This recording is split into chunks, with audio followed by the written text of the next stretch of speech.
साया, घर के अंदर का भयानक रहस्य। मैं घर पे अकेला था और रात का वक्त था।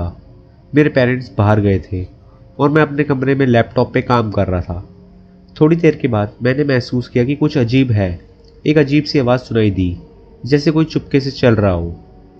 मैंने ध्यान नहीं दिया और अपना काम जारी रखा। फिर एक बार मेरे कान में एक खामोशी छाई, लैपटॉप की आवाज़ भी गायब हो गई। मैं नीचे उतरा और तब देखा कुछ भी दिखाई नहीं दिया, पर फिर से वो अजीब सी आवाज़ सुनाई दी और इस बार वो और करीब थी। मुझे डर लगने लगा। मैं किचन की तरफ चला गया। दरवाज़ा खुला हुआ था, अंदर कुछ भी दिखाई नहीं दिया, पर मैंने किचन में कुछ हलचल होती देखी।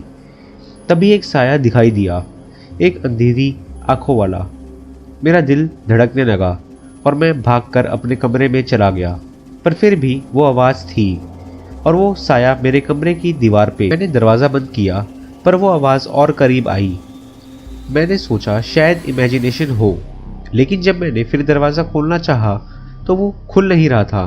फिर एकदम अचानक से सब शांत हो गया।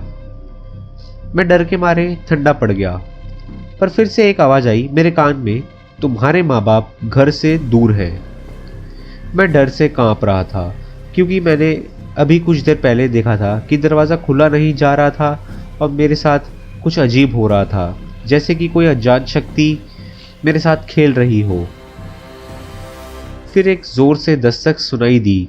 दरवाज़ा हिल गया, लेकिन खुल नहीं पाया। मेरा दिल की धड़कन तेज हो गई। मैं नीचे उतरा और देखा कि घर के अंदर कुछ अंधेरा हो रहा था। मेरे रूम का दरवाज़ा अब खुल रहा था और वो साया अब मेरे बेड के पास था। मैंने हिम्मत जुटाई और कहा, कौन हो तुम, क्या चाहते हो?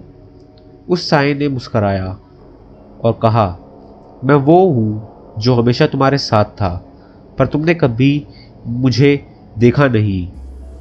मैं तुम्हारा डर हूँ, तुम्हारा अंदर का भयानक साया। मेरी रूह कांप गई। मैं समझ गया कि ये कुछ भयानक है।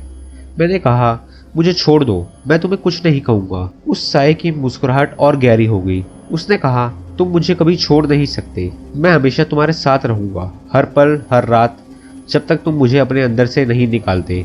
मैंने अपने अंदर से हिम्मत जुटाई और कहा, मैं तुम्हें अपने अंदर से निकालूंगा। तुम मेरे अंदर का हिस्सा नहीं हो। मैं ये डर नहीं मानूंगा। तभी एक तेज रोशनी आई और सारा अंधेरा गायब हो गया। मैं नीचे देखा, दरवाज़ा खुला था। मेरे पेरेंट्स घर वापस आ गए थे।